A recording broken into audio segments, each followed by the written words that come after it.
Vote আসছে আর তার আগে ভাঙড়ে কিন্তু ভয়ের পরিবেশ। শুক্রবারের পর রবিবার ফের উত্তপ্ত হলো ভাঙড়। আরাবুল ইসলাম এবং শওকত মোল্লার গোষ্ঠীর মধ্যে দ্বন্দ্বের জের। আরাবুল ইসলামের ছেলে হাকিমুল ইসলাম, তার গাড়ি ভাঙচুর করা হলো, গাড়িতে হামলা হলো এবং ধস্তাধস্তি, উত্তপ্ত বাক্য বিনিময়, কিচ্ছু বাদ গেল না।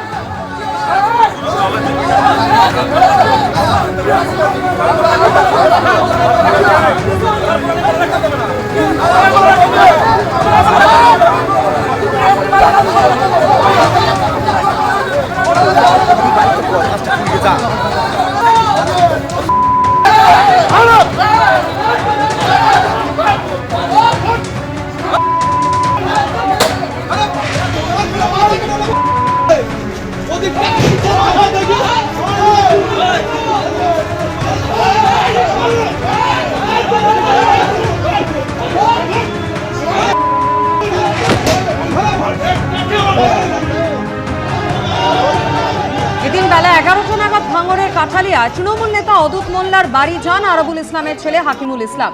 অভিযোগ, অদূত মোল্লার বাড়ি থেকে বেরোনোর পরই তারা হাকিমুলের গাড়িতে হামলা চালায়। গতকালকের যে ঘটনা ঘটেছে, ভাঙড়ে ফের একবার উত্তপ্ত হয়ে উঠেছে পরিস্থিতি। তৃণমূলের দুই গোষ্ঠীর মধ্যে দ্বন্দ্ব এবং আরাবুল ইসলামের ছেলে হাকিমুল ইসলাম, তার গাড়িতে হামলা চালানোর অভিযোগ। দফায় দফায় হামলা চালানো হয়। অদূত মোল্লার বাড়ি থেকে বেরোনোর পরই হাকিমুল ইসলামের গাড়িতে হামলা চালানো হয় বলে অভিযোগ। আজকে হঠাৎ সকালে আমি বাড়ির থেকে বেরিয়ে বাজারে যাব, এমন সময় দেখলাম হাকিমুল এসছে। ও বেরিয়ে চলে গেল, আমি বাড়ির মধ্যে ঢুকে গেলাম। আমার অফিস ঘরটায় বসেছিলাম। তারপরে আমি একজনের কাছে শুনলাম, কী হচ্ছে ওখানে? তা বললো যে গ্রামের কিছু লোকজন এসে হাকিমুলের গাড়ির সামনে এসে হাকিমুলকে ধাক্কাধাক্কি করার একটা চেষ্টা করছিল। গতকাল সকালে যখন হাকিমুল ইসলাম তার গাড়িতে হামলা চালানো হয়, দফায় দফায় বিক্ষোভ দেখানো হয়, সেই ছবি আপনাদের সামনে রেখেছি।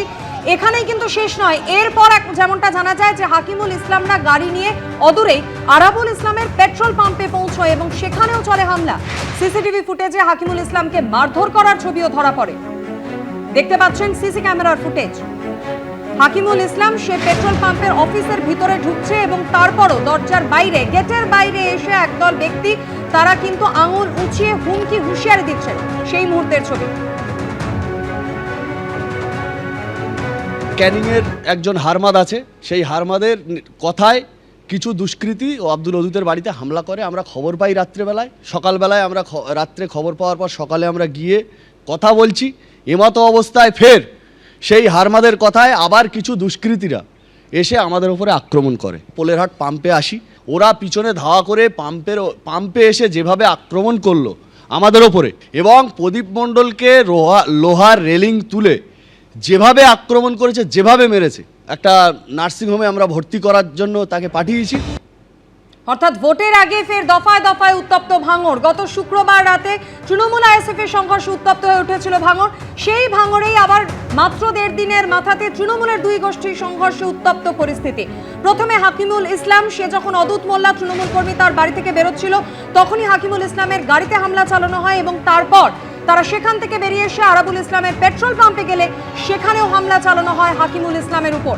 হাকিমুল ইসলামের তরফ থেকে বারবার অভিযোগ করা হচ্ছে যে এই ঘটনা ঘটানো হয়েছে শওকত মোল্লার অনুগামীদের দ্বারা। আর এই নিয়েই শওকত মোল্লা এবং আরাবুল ইসলাম কে কি বলেছেন শোনাবো। শওকত মোল্লা কি চাইছে? ভাঙড়ে জিততে চাইছে, না এখানে আইএসএফদের সুযোগ করে দেওয়ার জন্য উনি চেষ্টা করছেন? ভাঙড়ের মানুষ, সাধারণ তৃণমূল কংগ্রেস যারা বসে রয়েছে, যারা পুরনো তৃণমূল কংগ্রেস, যারা আমার সাথে তৃণমূল কংগ্রেসটা করেছে, দিদির যখন দুদিনের সময় যারা ভাঙড়ে নেতৃত্ব দিচ্ছে, হাজার হাজার লোক কলকাতার মাঠে গেছে, সেই সব লোক একটাও ওর সাথে নেই। কারা আছে ওর সাথে? বেশ কিছু সিপিএমের লোক আর বেশ কিছু হারমাত। ভাঙড় তৃণমূল কংগ্রেস ঐক্যবদ্ধ, ভাঙড় তৃণমূল কংগ্রেস আগামী দিনে জিতবে, কোনো গোষ্ঠীদ্বন্দ্ব নেই। হামলার অভিযোগ, সেটা নিয়ে কি বললেন দাদা? মিথ্যা কথা বলে অনেক।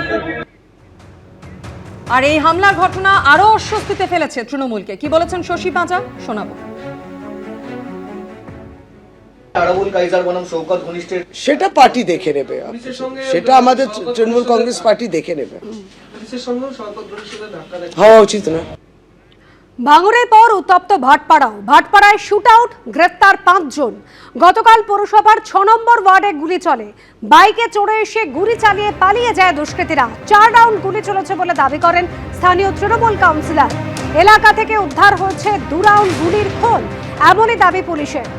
একেবারে জনবহুল এলাকা। গতকাল দুপুর 2টোর সময় বাইকে চড়ে আসে দুষ্কৃতীরা এবং গুলি চালিয়ে পালিয়ে যায়।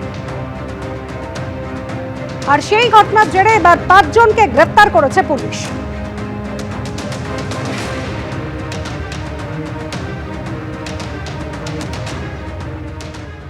আর এবার চোখ রাখবো পরের খবরে। ফের পরীক্ষায় ফেল করলো 150-রও বেশি সংস্থার 207টি ওষুধ। সিডিএসকো রিপোর্টে বলা হয়েছে অ্যান্টিবায়োটিক ইনজেকশনে ভাসছে ব্যাকটেরিয়া। কাফ সিরাপ খেয়ে শিশু মৃত্যুর অভিযোগে বিশ্বজুড়ে কালো তালিকাভুক্ত হওয়া সংস্থা স্ট্রেশন ফার্মাসিউটিক্যালস এবং রিলিফ বায়োটেকের তৈরি একাধিক ওষুধ ফেল করেছে দেশের বিভিন্ন জায়গায়। সময় যত আধুনিক ততই যেন জটিল জীবন, আর সেই জটিলতাকে ভয়ঙ্কর করে তুলছে নানা রকম রোগ ব্যাধি। জাল আর নিম্নমানের ওষুধে রমরমা কেড়ে নিচ্ছে রাতের ঘুম। এরকম একটা সময়ে উদ্বেগ বাড়িয়ে চলেছে central drugs standard control organization বা সিডিএসকোর একের পর এক রিপোর্ট। ফেল করলো 150-র বেশি সংস্থার 207টি ওষুধ। কিন্তু ঠিক কী কারণে ফেল করলো এত ওষুধ? সিডিএসকোর রিপোর্টে বলা হয়েছে অ্যান্টিবায়োটিক ইনজেকশন মেরোপেনেমে ভাসছে ব্যাকটেরিয়া। সেফট্রিয়াক্সন অ্যামোক্সিসিলিনের মতো গুরুত্বপূর্ণ ব্যাকটেরিয়া সংক্রমণ ঠেকানোর ইনজেকশন ফেল করেছে স্টেরিলিটি টেস্টে। অ্যান্টিবায়োটিকের বিকল্প হিসেবে ব্যবহৃত কলিস্টিমিথেট সোডিয়াম ইনজেকশনে ভাসছে ব্যাকটেরিয়া। খিঁচুনি কমাতে ব্যবহৃত ইনজেকশনের ভায়ালে ভাসমান কঠিন পদার্থ। অপারেশনের আগে রোগীকে অবশ করার জন্য ব্যবহৃত হয় বিউপিভ্যাসাইন ইনজেকশন। কলকাতার কেন্দ্রীয় ড্রাগ ল্যাব বলছে ইনজেকশনের ভায়ালে মিলেছে ক্ষতিকারক পদার্থ। কাফ সিরাপ খেয়ে শিশু মৃত্যুর অভিযোগে বিশ্বজুড়ে কালো তালিকাভুক্ত হওয়া সংস্থা স্ট্রেশন ফার্মাসিউটিক্যালস এবং রিলিফ বায়োটেকের তৈরি একাধিক ওষুধ ফেল করেছে দেশের বিভিন্ন জায়গায়।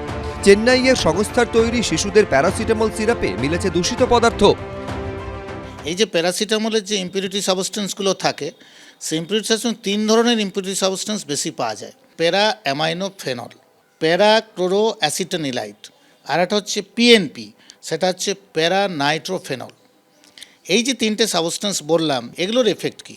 অর্গান ড্যামেজ করছে, লিভার ড্যামেজ করছে, কিডনি ড্যামেজ করছে, বিভিন্ন ধরনের ইরিটেশন করছে, চোখের ইরিটেশন করছে, স্কিনের ইরিটেশন করছে, ইভেন ক্যান্সার পর্যন্ত হতে পারে।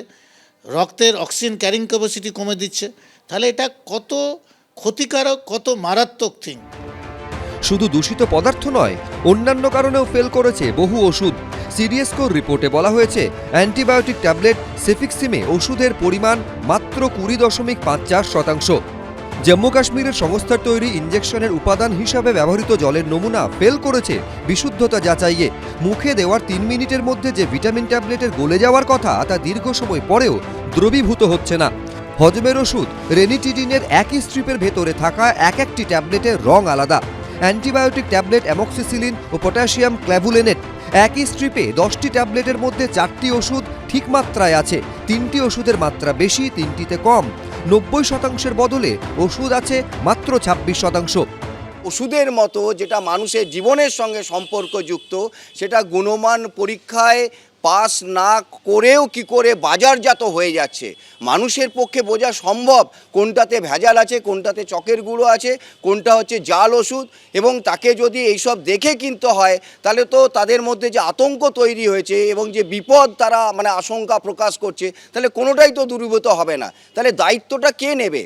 প্রথম কথা যে নীতির পরিবর্তন দরকার, যে কোনো ওষুধ, বিশেষ করে জীবনের সঙ্গে সম্পর্কযুক্ত কোনো ওষুধ গুণমান পরীক্ষায় পাস না করলে সেটা আসবে না। কেন্দ্রীয় ড্রাগ কন্ট্রোলের রিপোর্ট অনুযায়ী তামিলনাড়ুর 2টি আলাদা সংস্থায় তৈরি 2টি আলাদা কাফ সিরাপের বোতলের ভেতরে ওষুধ এক, গায়ে লেভেল আর এক। গুজরাতের মোদি অ্যান্টিবায়োটিক সংস্থার তৈরি রক্তের ঘনত্ব কমানোর অ্যাসপিরিন ট্যাবলেট, ট্যাবলেটের ওষুধের মাত্রা কম। কোনো ট্যাবলেট গুঁড়ো হয়ে যাচ্ছে, বিভিন্ন ট্যাবলেট বিভিন্ন আকৃতির। বিশুদ্ধতা যাচাইয়ে ফেল করেছে চোখের সংক্রমণ ঠেকানোর ড্রপ। প্যাকেজিংয়ে ত্রুটি এবং বিশুদ্ধতার মাপকাঠিতে ফেল করেছে গুজরাতের সংস্থার তৈরি ইনফিউশন সেট। এমনকি তীব্র ক্ষার জাতীয় উপাদান থাকায় ফেল করছে শ্যাম্পু থেকে কন্ডিশনার। সন্দীপ সরকার, এবিপি আনন্দ, কলকাতা। এবিপি আনন্দ, এগিয়ে থাকে, এগিয়ে রাখে।